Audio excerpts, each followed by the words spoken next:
divisão, então, para a nossa próxima avaliação. Primeiro, eu vou revisar todo o conceito e a ideia de função. Depois, vou entrar nos assuntos que serão contemplados na avaliação de vocês. Os que serão contemplados com mais ênfase será função composta e função inversa. O que pode ser cobrado, mas não terá uma atenção tão grande, é função injetora, função objetora e função sobjetora. Para começar, então, o que é uma função? É uma relação entre duas grandezas. Ou seja, vou pegar uma grandeza x qualquer, vou relacionar ela com uma grandeza y. A expressão algébrica que relaciona a grandeza x com a grandeza y é chamado de função. Um exemplo bem simples disso é o seguinte: uma pessoa vai a um posto de combustíveis abastecer o carro. Se ela abastecer 1 litro, ela vai pagar R$ 5,50. Se ela abastecer 2 litros, R$ 11,00. Se ela abastecer 4 litros, ela vai pagar R$ 22,00. Ou seja, o tanto que ela vai pagar, o tanto que essa pessoa vai pagar, está em função da quantidade de litros que ela compra. Então, a quantidade de litros é o que nós chamamos de termo, ou melhor, de variável independente. Por quê? Porque a quantidade de litros eu posso atribuir na função qualquer valor que eu queira.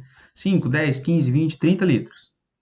Agora, o valor a pagar, ele vai ser uma variável dependente.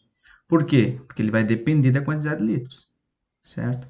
E essa relação que existe entre a grandeza litros e a grandeza reais é o que nós chamamos de função. No caso que eu citei agora como exemplo, poderíamos escrever a função da seguinte forma: f de x igual a 5,5 vezes x. Quem é o x? A quantidade de litros. Quem é o f de x? O quanto eu vou pagar. Então, nós escrevemos assim, ó, f de 10. Isso quer dizer o valor que eu vou pagar quando comprar 10 litros. 5,5 vezes 10. F de 10 é igual a R$ 55,00. Então, para 10 litros, pago 55. Isso daqui é a forma de eu representar a função. Esse f de x, eu posso substituir ele também por y. F de x e y é a mesma coisa. São só formas diferentes de representar esse termo. Mas y e f de x é a mesma coisa. Por que se faz essa associação? Porque quando se vai marcar lá no plano cartesiano, vai se construir o gráfico da função, o que acontece? O valor de x que eu estou atribuindo vai representar a abscissa, ou o eixo x. E o resultado que eu obtenho, a ordenada, que é o meu eixo y. Então, que nem nesse caso aqui, ó, 10 e 5. Então, 10 no x sobe 55. Eu teria um ponto associado a essa função. Um conjunto de pontos, 5, 6, 7 pontos, aí eu já consigo desenhar o gráfico da função. Tá? Mas, enfim, voltando aqui para a função. Então, função é uma relação entre duas grandezas. Por notação, representa-se da seguinte forma. Disse que o x é um elemento que pertence a um conjunto A e y é um elemento que pertence a um conjunto B. E escrevemos como notação assim, ó, f é uma função que leva os elementos do conjunto A para elementos do conjunto B. De uma forma geral, todos os elementos de A são levados por essa função para algum elemento de B. E aí vem aquela ideia, não pode sobrar elementos no conjunto A. O conjunto A, então, que são os elementos que eu vou atribuir para o meu x na função, o conjunto desses elementos, ou seja, o A, que é o conjunto de todos esses elementos, é chamado de domínio. Domínio. Esse conjunto B, que é o conjunto que contém os elementos que serão associados a algum elemento de A é chamado de contradomínio. Ou seja, aqui no conjunto A, que é o domínio, não pode sobrar ninguém. E cada elemento do conjunto A vai estar associado a um elemento, a um único elemento do conjunto B. Então, não pode ter dois valores de A, aliás, não pode ter um valor de A associado a dois do B. Não. Cada elemento de A está associado a somente um elemento de B. Certo? É aquela ideia das flechinhas. Daqui só pode sair uma de cada elemento. Certo? Se elas saírem uma de cada elemento e atingir sempre o mesmo, não tem problema. O que não pode é sair mais de uma e atingir dois diferentes, ou sobrar alguém, certo? De uma forma geral, então, quem é o nosso domínio? Todos os valores que o x pode assumir. O domínio é todos os valores que o x pode assumir.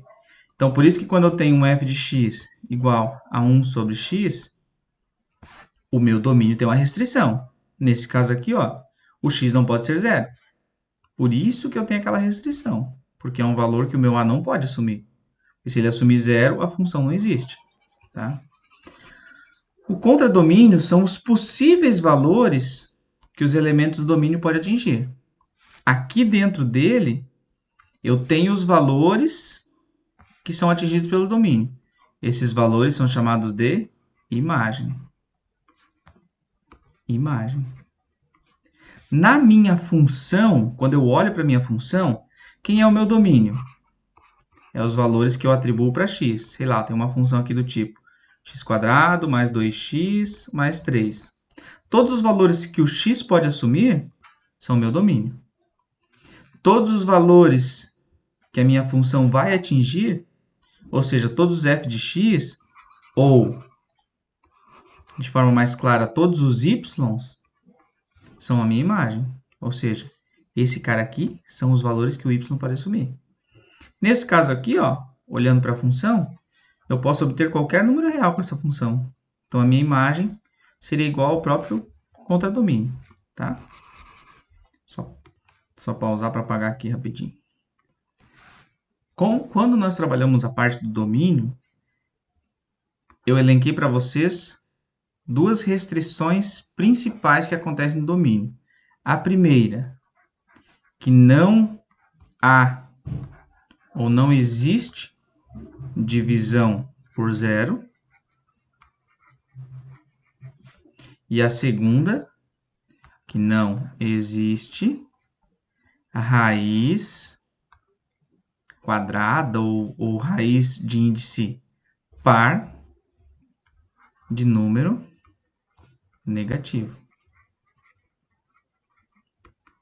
De índice ímpar pode acontecer, né? Raiz cúbica de menos 8 existe.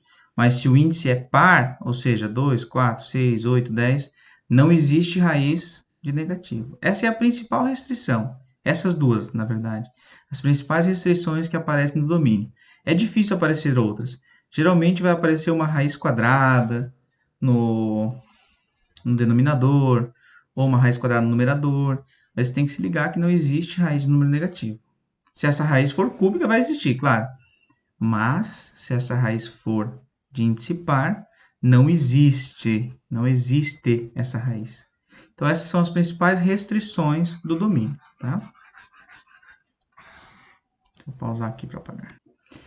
Graficamente, falando em domínio e imagem, contradomínio não é tão interessante. Mas domínio e imagem, sim. Domínio e imagem no plano cartesiano são bem úteis e bem interessantes. Quando você olha a figura do gráfico no plano cartesiano, por exemplo, essa figura aqui. Deste ponto aqui até este ponto aqui, ó, aqui é o meu eixo x. Quem é que representa o x? O domínio. Então, esse intervalo aqui, ó, desse valor até esse valor aqui, é o meu domínio.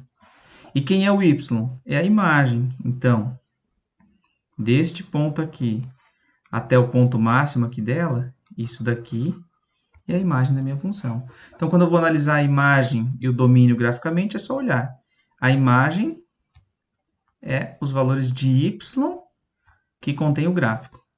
O domínio são os valores de x que contém o gráfico. Pode acontecer dessa função ser infinita. Então, esse domínio é os reais. E aqui pode ser limitado ou também pode ser infinito, no caso de ser uma reta. Vai que o que eu tenho aqui é uma reta, então isso é infinito, certo? Vamos apagar. Então, agora vamos para a função injetora, objetora e sobjetora. Quando que uma função é injetora? Quando para qualquer valor de x1, se eu pegar dois valores de x diferentes, um x1 e um x2, eu vou obter imagens diferentes.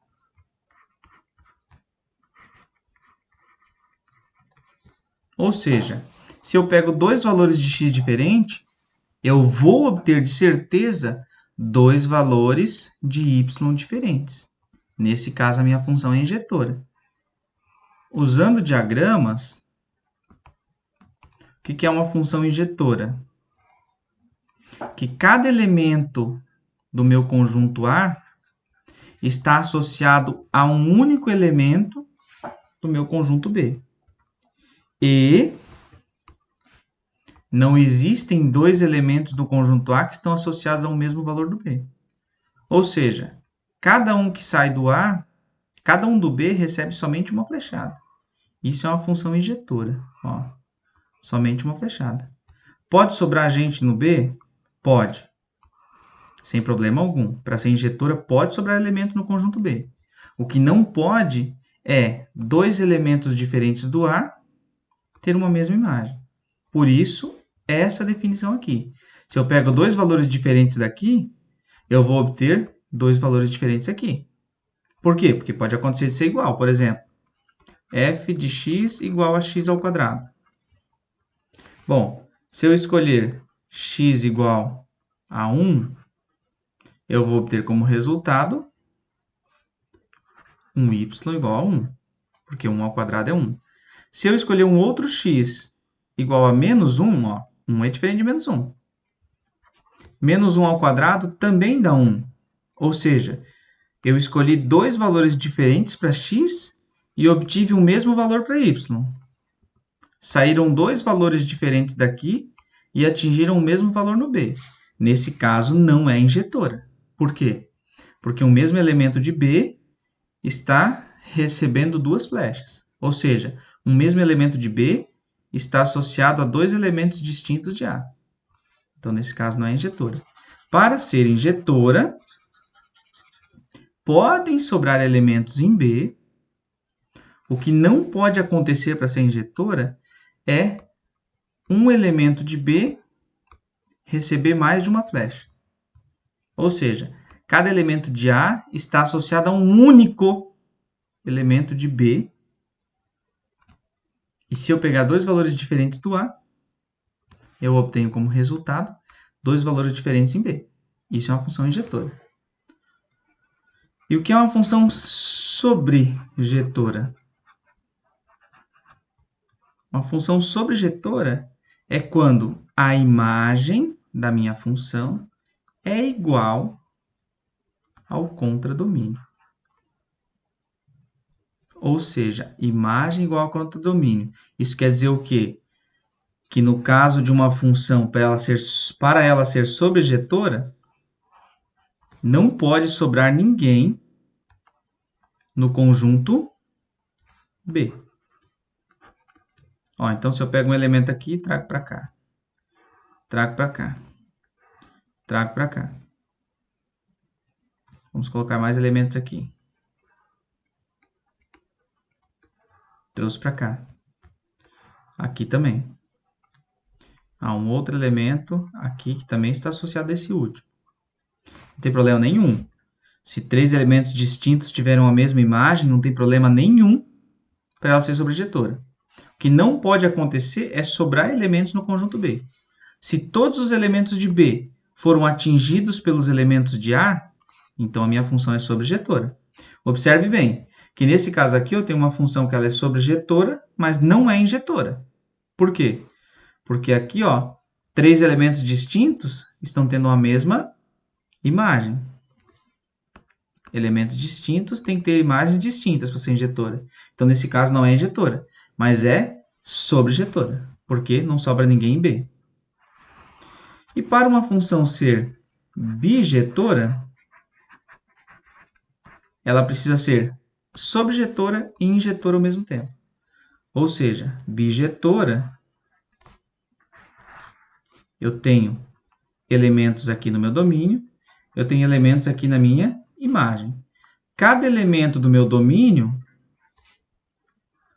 tem somente um elemento associado na minha imagem ou no meu contradomínio. Somente um. E elementos distintos do A possuem imagens distintas. Nesse caso, ela é bijetora. Resumindo, para ela ser bijetora, ela tem que ser injetora e sobrejetora ao mesmo tempo. Injetora, cada um daqui está associado a um único daqui. E dois diferentes do domínio possuem duas imagens diferentes. E sobrejetora, não sobra ninguém.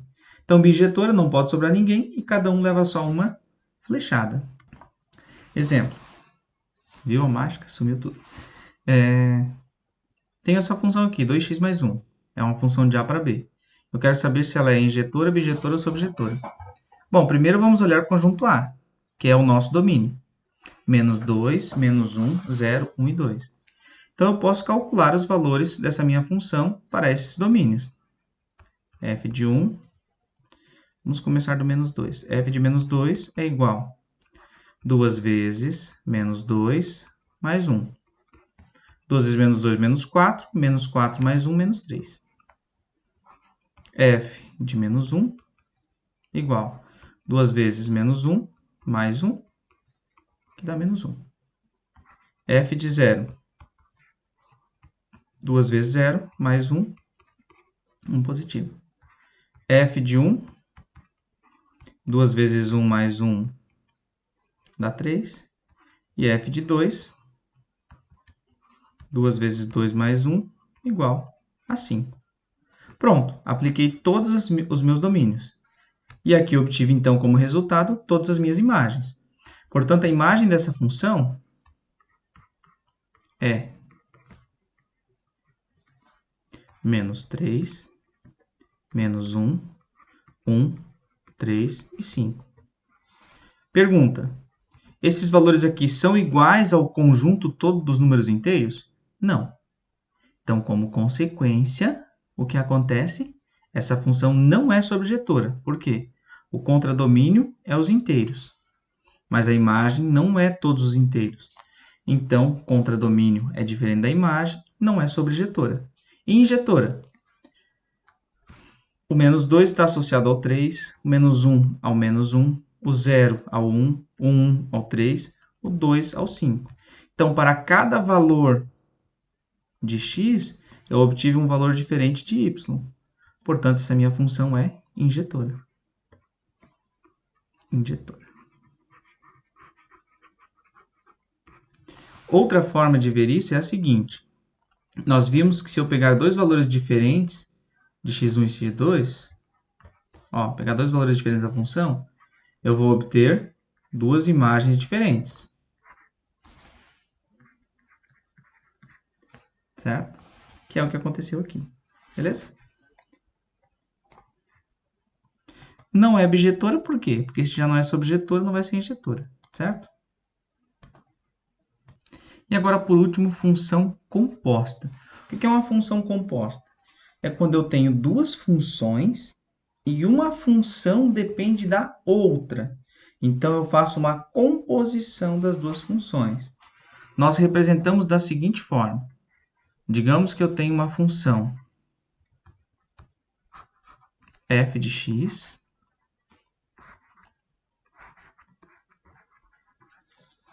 e uma outra função f g de x. Observe que é necessário que ambas dependam de uma mesma variável. Tá? F bolinha G quer dizer F composta com G. E o que é F composta com G? É eu pegar a minha função f de x e substituir o x da minha f pela função g. Ou seja, aqui no lugar de x, eu coloco g de x. E aí eu tenho a função composta f composta g. Observe que f composta g é diferente de g composta f. Por quê? F composta G quer dizer que eu estou substituindo a G dentro da F. G composta F é o contrário. Eu estou substituindo a F dentro da G. Não é difícil isso daqui. É só tomar cuidado com o que está aqui dentro do parênteses. F composta G composta F é diferente de F composta G. Olha o que eu estou fazendo. Eu estou pegando a segunda e substituindo dentro da primeira. F de x, no lugar do x eu estou colocando g de x. Exemplos. Vamos supor que a minha função f de x é igual a 3x menos 2. E a minha função g é x ao quadrado menos 1. Então, neste primeiro caso aqui, f composta g fog de x é igual ao f de x, ou seja, ao f de g de x. F de g de x. Observe o que eu estou fazendo, olha como é simples. Eu estou substituindo o x da minha f por g de x. Então, aqui nesta expressão, onde tem x, eu vou colocar quem? Eu vou colocar a g. E quem é a g? É isso daqui. Reescrevendo aqui então, ó. Vou colocar aqui do lado já. Eu vou ter então que f de g de x, vamos começar escrevendo a f. 3 vezes x. Quem é o nosso x? É o g de x. G de x menos 2. Menos 2. Olha o que eu fiz. Substitui o x pela g de x. E quem é g de x? X ao quadrado menos 1. Então, aqui eu coloco o que agora? F de g de x. F de g de x é igual a 3. Vamos colocar aqui coloridinho como estava antes, né? F de g de x é igual a 3 vezes x ao quadrado menos 1.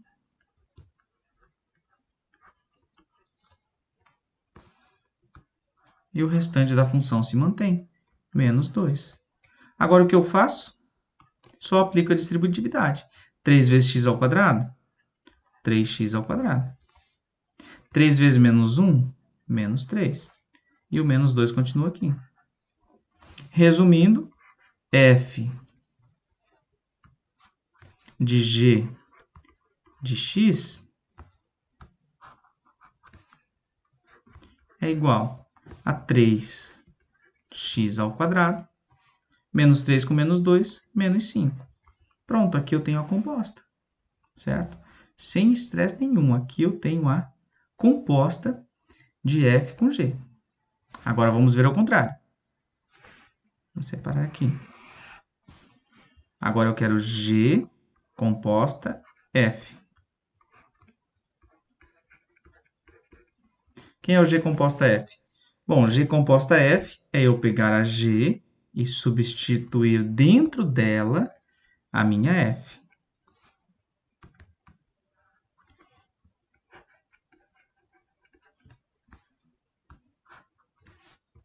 E isto vai ser igual. Quem é a minha G? X ao quadrado menos 1. Mas eu estou substituindo x por quem? Por f de x. Então, no lugar de x, eu tenho f de x. Vamos lá. F de x é quem está no lugar do meu x, na g, porque ó, é a g que eu estou trocando aqui dentro x por f de x. Então, esse daqui é o f de x. Que ele está sendo elevado a quem, esse x? Ao quadrado. F de x ao quadrado.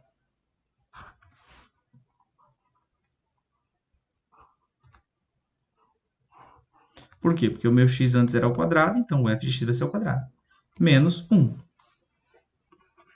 G de f de x é igual.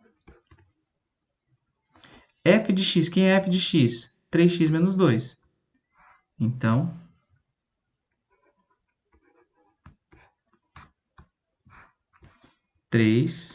x menos 2 ao quadrado. Menos 1. 3x menos 2 ao quadrado. Vou escrever aqui, ó, 3x menos 2 vezes 3x menos 2. Aplica a distributividade. 3 vezes 3, 9. 9x ao quadrado. 3 vezes menos 2, menos 6x.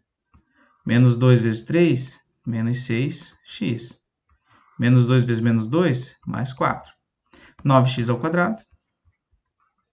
Menos 12x, simplifiquei esses dois, mais 4. Isso daqui é o resultado desse valor ao quadrado. Então, essa expressão aqui toda se resume a 9x ao quadrado menos 12x mais 4 menos 1. Agora é só simplificar. G de f de x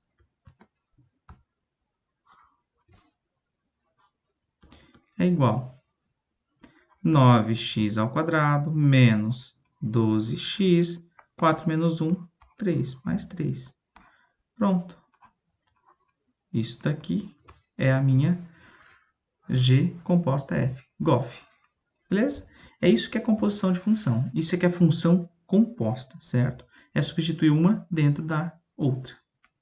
E, claro, podemos resolver várias situações envolvendo isso daqui. Vamos colocar um exemplo aqui.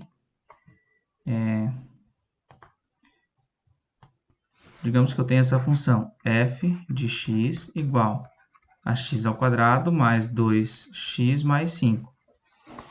E eu quero que você calcule f da f de menos 1. O que eu tenho aqui? Uma função composta. O que eu estou fazendo? Eu estou compondo a f com ela mesma. Eu estou substituindo a f dentro da própria f. Ou melhor, a que nós resolvemos em sala foi assim, ó.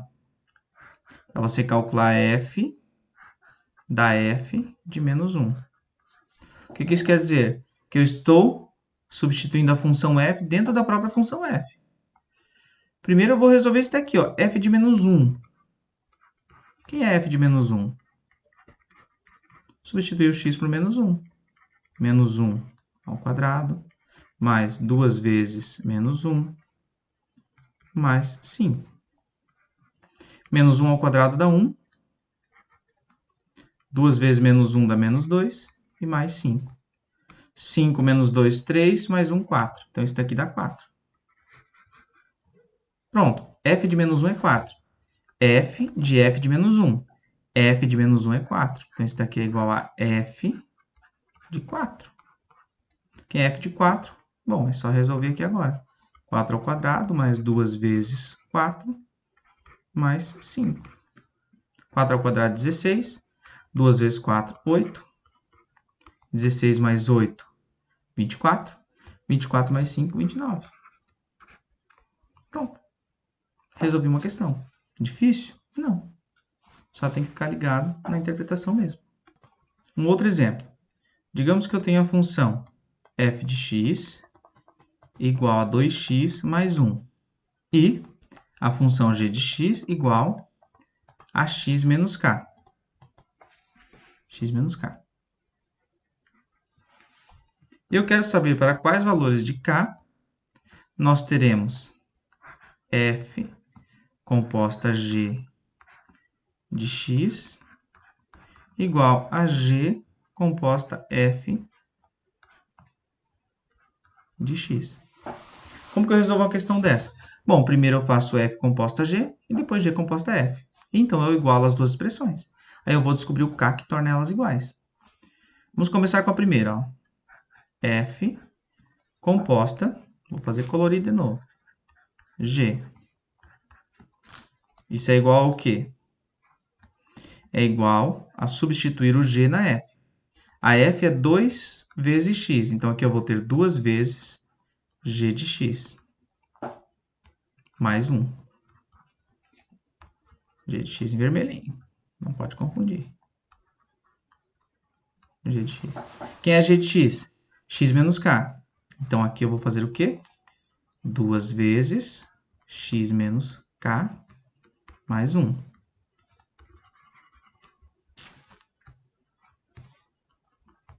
Duas vezes x menos k mais 1. Tá de vermelho aqui, ó. Vai ficar colorido. X menos k. Beleza. Agora é só aplicar a distributividade. 2 vezes x, 2x. 2 vezes k, menos 2k. E aqui mais 1. Não tem muito o que fazer. Pronto. Temos a f composta g. Agora vamos fazer a g composta f. Quem é g composta f? É a g substituindo a f dentro dela.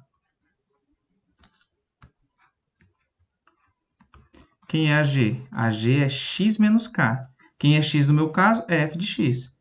Então, nós temos aqui f de x menos k.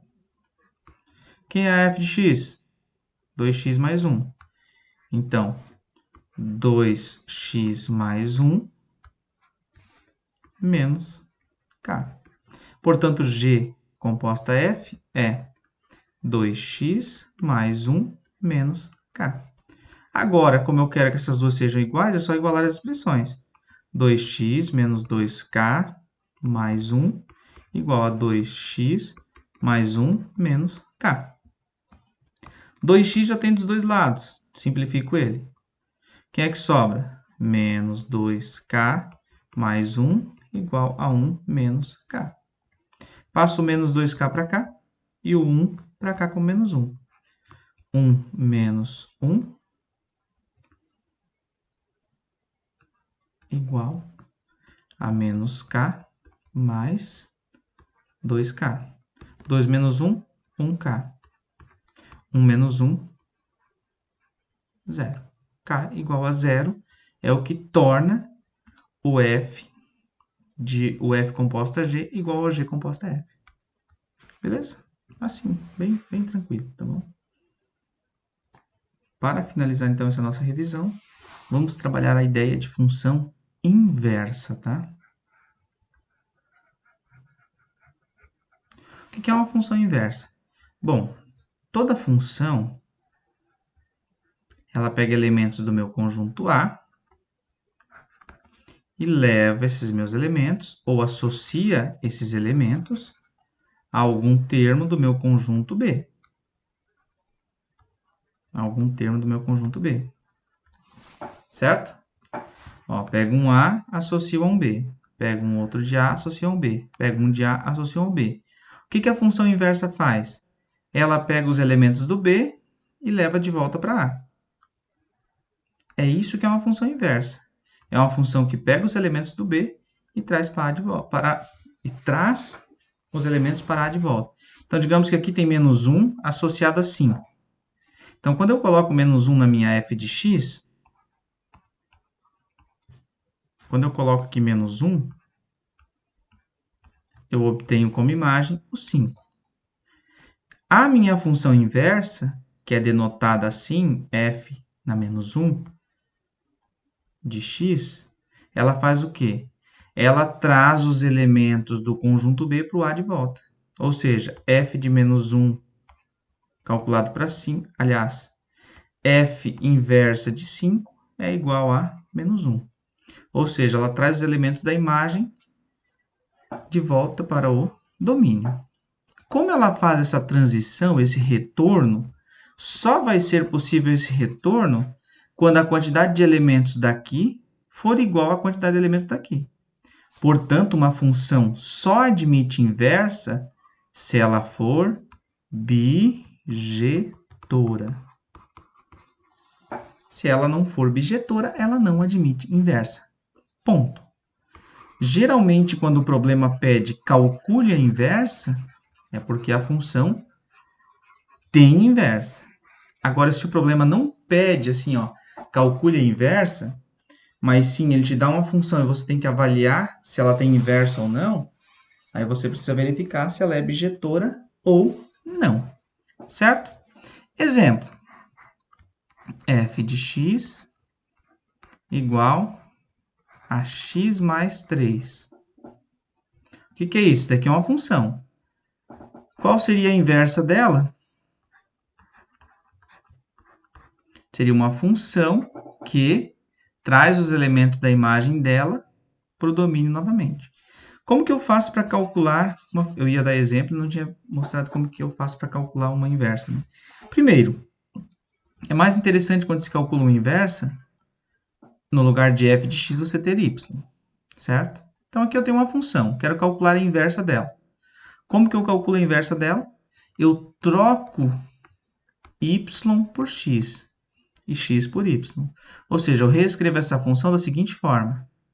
X igual a y mais 3. E agora eu faço o quê? Isolo y. Então, esse mais 3 passa para cá como menos 3. X menos 3 igual a y. Portanto, a inversa dessa função, y na menos 1 dessa função é x menos 3. De fato, observe o seguinte. Se eu pegar aqui no meu domínio o valor 3, certo? Peguei o valor 3 no meu domínio, da minha f de x. 3 mais 3, 3 mais 3, 9. Então, esse cara aqui, 6. Nossa, 9, tá bom de matemática. 3 mais 3, 6. Se eu pegar aqui 5, 5 mais 3, 8. Agora, pega a inversa. X menos 3. 6 menos 3, 3. Trouxe de volta. 8 menos 3, 5. Trouxe de volta. Então, é isso que a função inversa faz. Ela traz os elementos de volta para o domínio. Vou pegar mais um exemplo aqui para vocês. F de x igual a 2x mais 3 dividido por 3. E eu quero que calcule o f na menos 1 de 5. Primeiro passo, eu tenho que encontrar a inversa, para depois calcular o f de menos 1, o f de 5. Como calcula a inversa? Troca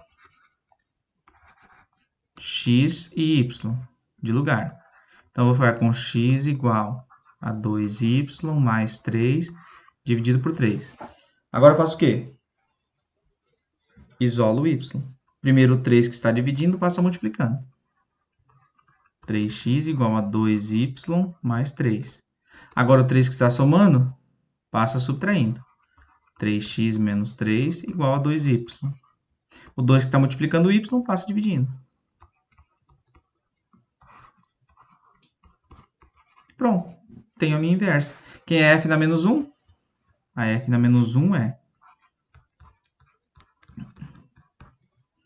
3x menos 3 dividido por 2. Agora tem que calcular a f de 5. A inversa, f inverso de 5. 3 vezes 5 menos 3 dividido por 2. 3 vezes 5, 15. Menos 3, 12. 12 dividido por 2, 6. Pronto, calculei o f, a inversa de 5, certo? Calculei o f de 5. F inverso de 5. Um último exemplo, então. F de x igual a 2x mais 3. Calcular o f na menos 1, ou seja, o f inverso de 3. Primeiro inverso, troca y e x. Só colocar y aqui no lugar do f. Então, eu fico com x igual a 2y mais 3. Só isolar o y. Ah, professor, eu tenho que sempre isolar o y à direita? Não. Se eu quiser, eu escrevo assim, ó, porque é uma igualdade, né? 2y mais 3 igual a x. Só troquei a posição deles e coloquei essa parte no primeiro membro. Isolo o y. 2y igual a x menos 3. Y igual a x menos 3 dividido por 2. Y igual 3 menos 3 dividido por 2. 3 menos 3. Aqui é a inversa, desculpem, né? F na menos 1 de x é igual a x menos 3. Deu aquela panezinha no sistema agora. Delay. X menos 3 dividido por 2. Essa é a inversa. Como eu quero calcular a imagem de 3, então eu tenho 3 menos 3 dividido por 2. 3 menos 3, 0, dividido por 2, 0. F de 3 é 0. Pronto, é isso aí. Vai ser mais ou menos isso que será cobrado na avaliação de vocês. Lembrando, só existe inversa se a minha função for bijetora. Nesses casos aqui, ó, que ele já fala direto, calcule f de menos 1, então ele já está afirmando que isso daqui é bijetora. Tá? Mas não é sempre, depende do problema. Se ele não afirma, então você precisa primeiro analisar se é, tá? Beleza? Aliás, analisar se ela é bijetora. Geralmente, ela não será bijetora quando tiver um quadrado, quando tiver um cubo no x. Caso contrário, se não tiver ninguém, ela vai ser sempre bijetora, tá bom? A não ser que ela seja uma função constante, ou seja, y igual a 3. Daí não. Ela não vai ser bijetora não, tá bom? Fechou, é isso aí. Valeu, galera. Bons estudos. Qualquer dúvida, só chamar. Ah, e por favor, cuidado para não errar questões por falta de atenção nos jogos de sinais ou algo assim, tá? Tomem cuidado com isso. Sempre que muda de membro da igualdade, muda a operação.